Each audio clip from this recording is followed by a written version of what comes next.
بسم اللہ الرحمن الرحیم۔ السلام علیکم۔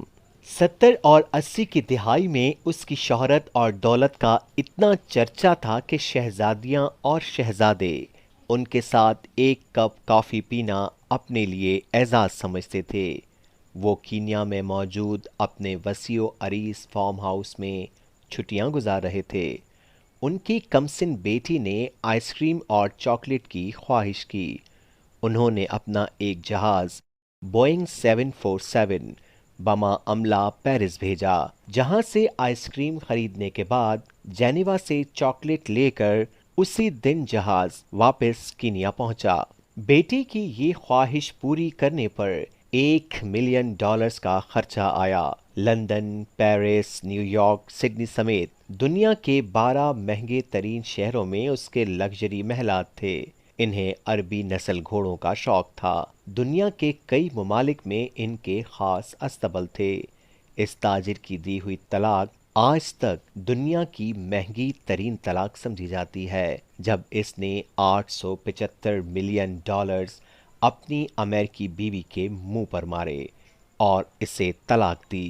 اس کی ملکیت میں جو کشتی تھی وہ اپنے دور کی سب سے بڑی کشتی تھی، جو اس وقت بادشاہوں کو بھی نصیب نہ تھی۔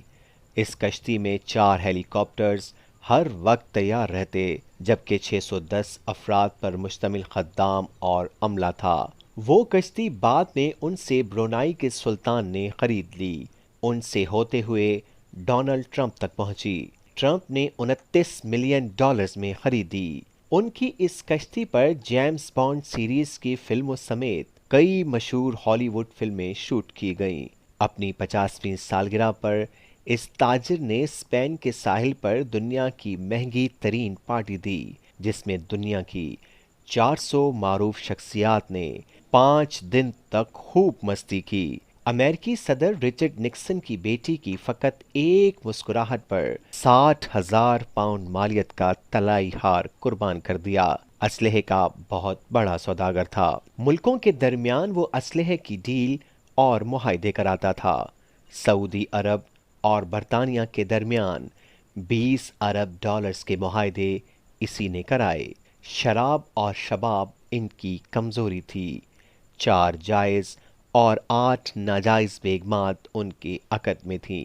یتیموں پر دست شفقت رکھنا، بیواؤں کا خیال، مسکینوں کی مدد، سیلاب اور زلزلوں میں انسانی ہمدردی کے تحت فلاحی کام، ان سب سے اسے سخت الرجی تھی۔ ان کا یہ جملہ مشہور تھا کہ آدم علیہ السلام نے اپنی اولاد کی کفالت کی ذمہ داری مجھے نہیں سونپ دی ہے۔ سن 80 کی دہائی میں وہ $40 ارب کے اثاثوں کا مالک تھا۔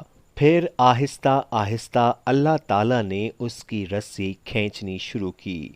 اب تنزل و انحطاط کی طرف اس کا سفر شروع ہوا۔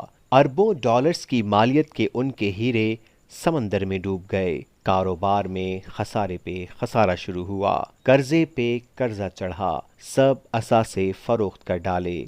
ان کے دوست احباب، ان کے چاہنے والوں نے ان سے نظریں پھیر لیں۔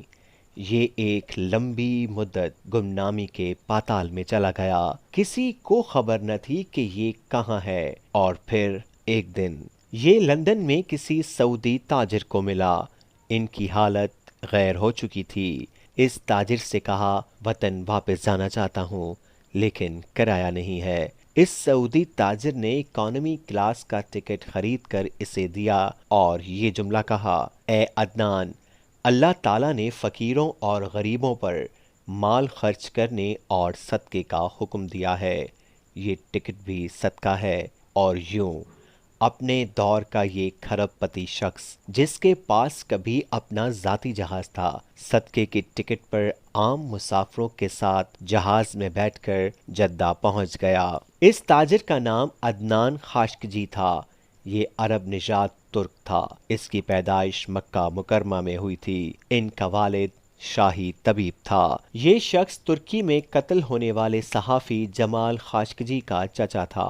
2017 میں ان کا انتقال ہوا۔ حضرت علی کرم اللہ تعالی وجہ کا فرمان ہے کہ لوگ مال میں اضافہ محنت میں ڈھونڈتے ہیں، جبکہ اللہ تعالیٰ نے مال میں اضافہ سخاوت میں رکھا ہے۔